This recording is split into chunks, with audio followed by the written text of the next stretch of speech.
એક ખૂબ જ પૈસાદાર કુટુંબ હતું. કુટુંબમાં દાદા દાદી, તેનો એકનો એક દીકરો અને દીકરાની ઘરે પણ એક દીકરો તેમજ દીકરાની વહુ, એમ કુલ મળીને 5 જણા રહેતા હતા. 5 જણા હોવા છતાં વિશાળ બંગલો હતો. ઘરમાં પૈસાની કોઈ પણ ખામી હતી નહીં, એટલે બંગલામાં નોકર ચાકર પણ રાખ્યા હતા. કોઈ પણ જાતની તકલીફ ન પડે એવી સાહેબી હતી. એક દિવસ સવારે અચાનક તે પિતા અને તેનો નાનો દીકરો બંને ગામડે ગયા. બંનેના ગામડે જવાનું કારણ એ હતું કે પિતા તેના દીકરાને દેખાડવા માંગતા હતા કે લોકો આપણા કરતાં પણ કેટલા વધારે ગરીબ હોઈ શકે છે. ગામડે ગયા એટલે થોડા સમય પછી તેઓએ એક ગરીબ પરિવારના ખેતરમાં સમય પસાર કર્યો. ખેતરમાં સમય પસાર કરતી વખતે ત્યાંનું બધું જોયું, બધું જાણ્યા અને આખો દિવસ ત્યાં પસાર કર્યો. ત્યાર પછી ફરી પાછા ગામડેથી પાછા ફર્યા. ગામડેથી જ્યારે પાછા આવતા હતા ત્યારે તેના દીકરાને તેના પિતાએ પૂછ્યું કે કેવી રહી તારી આ સફર? શું તું કંઈ નવું શીખ્યો? દીકરાએ જવાબ આપતા કહ્યું, આ ખૂબ જ સુંદર મુસાફરી રહી. પિતાએ પૂછ્યું કે તે જોયું ત્યાં કેટલા ગરીબો લોકો રહેતા હતા? દીકરાએ માથું ધુણાવીને હામાં જવાબ આપ્યો. પિતાએ ફરી પાછું તેને કહ્યું કે તો નવું શીખ્યા, પરંતુ આ સફરમાંથી તો શું શીખ્યો તે મને પણ જણાવ.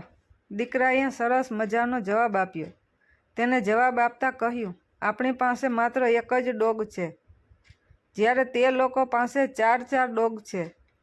આપણી પાસે સ્વિમિંગ પુલ છે, જ્યારે તે લોકો પાસે તો નદીઓ છે.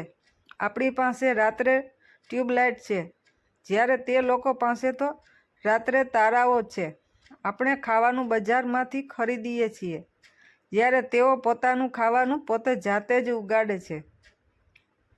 આપણી પાસે આપણા રક્ષણ માટે દિવાલ છે, તે લોકો પાસે રક્ષણ માટે મિત્રો છે. આપણી પાસે સમય વિતાવવા માટે ટીવી વગેરે વસ્તુઓ છે.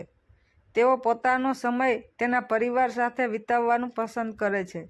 દીકરાના મોઢેથી આવો જવાબ સાંભળવાની પિતા અને જરા પણ આશા હતી નહીં. એટલે સ્વાભાવિક છે કે આવો જવાબ સાંભળીને તે આશ્ચર્યચકિત થઈ ગયા. પિતાના મોઢામાં બોલવા માટે હવે એક પણ શબ્દ હતો નહીં. ફરી પાછું દીકરાને તેને કહ્યું કે થેન્ક યુ ડેડી, તમારો ખૂબ જ આભાર મને સત્ય દેખાડવા માટે કે આપણે હકીકતમાં કેટલા ગરીબ છીએ. આ સ્ટોરી તમે વાંચી અને સમજશો તો તમને પણ બોધ સમજાશે કે જીવનમાં હંમેશા માત્ર પૈસા એ જ આપણી જિંદગી ઉજળી, ઉત્તમ અને સારી બનાવે તેવું જરૂરી નથી.